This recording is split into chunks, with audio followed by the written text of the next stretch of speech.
Hello दोस्तों, आप सभी का स्वागत है आपके अपने यूट्यूब चैनल न्यू पाठशाला क्लासेस में। तो आज के इस क्लास में हम आपको प्रतिशत निकालना सिखाएंगे। प्रतिशत यानी कि परसेंटेज। प्रतिशत निकालना आपको ज़रूर आना चाहिए, चाहे आप किसी भी क्लास में पढ़ते हों। तो प्रतिशत का हमारे दैनिक जीवन में बहुत ही प्रयोग होता है। प्रतिशत का कहाँ प्रयोग है? अगर हम कहीं बाज़ार जाते हैं तो हमें कोई भी सामान में या कपड़े में जो भी सामान लेते हैं तो उसमें हमें कहा जाता है 10% डिस्काउंट या 20% का छूट। तो हम समझ नहीं पाते 20% का छूट यानी 20 रुपये का छूट, नहीं, ये बिल्कुल गलत है। तो हम वहाँ समझ नहीं पाते 20% यानी कितना का हमें छूट मिल रहा है। अगर हम कोई बिजनेस करते हैं या कोई व्यापार कर रहे हैं तो उसमें हम साझेदारी में बोला जाता है आपको 10% देंगे या 40% देंगे या 40% देंगे। तो हमें प्रतिशत का दैनिक जीवन में बहुत प्रयोग होता है। तो आइए चलिए आज हम आपको प्रतिशत निकालना सिखाएंगे। इससे पहले कि आप हमारे चैनल पर नए हैं तो चैनल को कर लीजिए सब्सक्राइब। अगर वीडियो पसंद आया तो इसे लाइक और शेयर ज़रूर करिएगा। तो चलिए आज के इस क्लास में हम आपको प्रतिशत निकालना सिखाते हैं।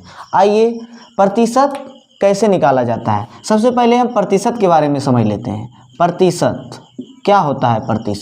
प्रतिशत दो शब्दों से मिलकर बना है। एक प्रतिशत का मतलब यही शब्द में छुपा हुआ है, प्रति जोड़ शत। प्रतिशत का मतलब होता है एक और शत का मतलब होता है 100।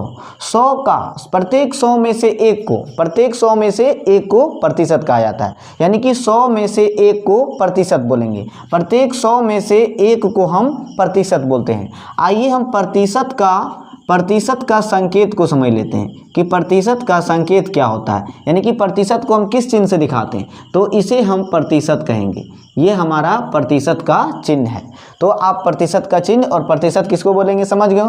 प्रतिशत यानी कि 100 में से एक, 100 का 1% 1, 100 का 2% 2, 100 का 4% 4, 100 का 50% 50। यानी कि प्रत्येक 100 में से एक हिस्सा को हम बोलते हैं प्रतिशत।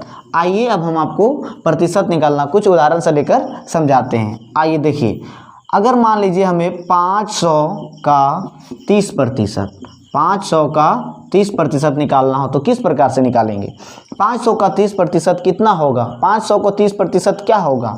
तो कैसे निकालेंगे? 500 का 500। और एक चीज़ और समझ लीजिए, प्रतिशत एक भिन्न है। प्रतिशत वह भिन्न है जिसका हर 100 होता है, जिसका हर क्या होता है? 100। तो 500 का 500, का मतलब गुना, और 30 का 30, और प्रतिशत का मतलब होता है बटा 100। आप इस तरह करके हल कर दीजिएगा तो आपका प्रतिशत निकल जाएगा। तो देखिए बनाते हैं, ये 2 जीरो है तो 2 जीरो से हम 2 जीरो काट देंगे। गुना करिए, 5 तिहाई 15 यानी 30 और 5 को गुना करेंगे, 30 पंचे 150। तो हमारा 500 का 30% कितना होगा? 150। तो उम्मीद करते हैं आपको 500 का 30% निकालना आ गया होगा। आइए आगे हम दूसरा एक और एग्जाम्पल लेके आपको समझाते हैं।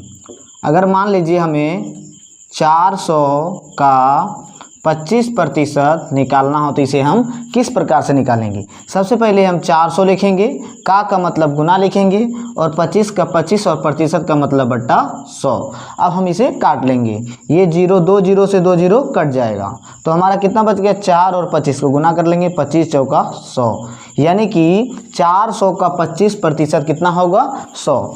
आगे एक और एग्जाम्पल से आप समझ लीजिए, तीसरा एग्जाम्पल से, कि 150 का 15% कितना होगा? 150 का अगर 15% निकालेंगे तो कितना होगा? तो 150 का 150 देंगे, का मतलब गुना देंगे, और 15 का 15 और प्रतिशत का मतलब बट्टा 100।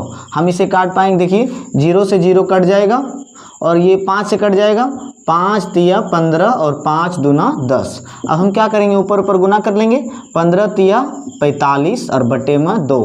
जब 45 को 2 से हम भागा देंगे तो कितना आएगा हमारा?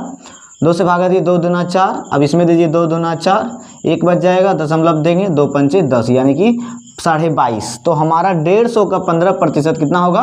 22.5। तो इस प्रकार से एक और आप एग्जाम्पल समझ लीजिए। अगर हमें 1000 का 40% निकालना बोले तो हमें किस प्रकार से निकालेंगे? फिर हम लेंगे 1000 का 1000 लेंगे, का मतलब गुना देंगे, और 40 का 40 और प्रतिशत का मतलब बट्टा 100। अब काट लीजिए, ये 2 जीरो से हम 2 जीरो काट लेंगे, यहाँ 10 और 40, 40 दां के 400। ये हमारा हो जाएगा 1000 का 40% कितना आएगा? 400। तो हमने आपको इतने सारे एग्जाम्पल लेकर समझाया, आप इसे नोट कर सकते हैं। उम्मीद करते हैं आपको प्रतिशत निकालना आया होगा और आप प्रतिशत को निकालना सीख भी गए होंगे। तो अगर वीडियो पसंद आया हो तो इसे लाइक और शेयर करें। अगर चैनल पर नया है तो चैनल को प्लीज़ सब्सक्राइब कर लें और हमसे जुड़ जाएं ताकि आपको ऐसे एजुकेशनल वीडियो मिलते रहे। तब तक के लिए थैंक यू। फिर मिलते हैं अगले क्लास में। जय हिंद।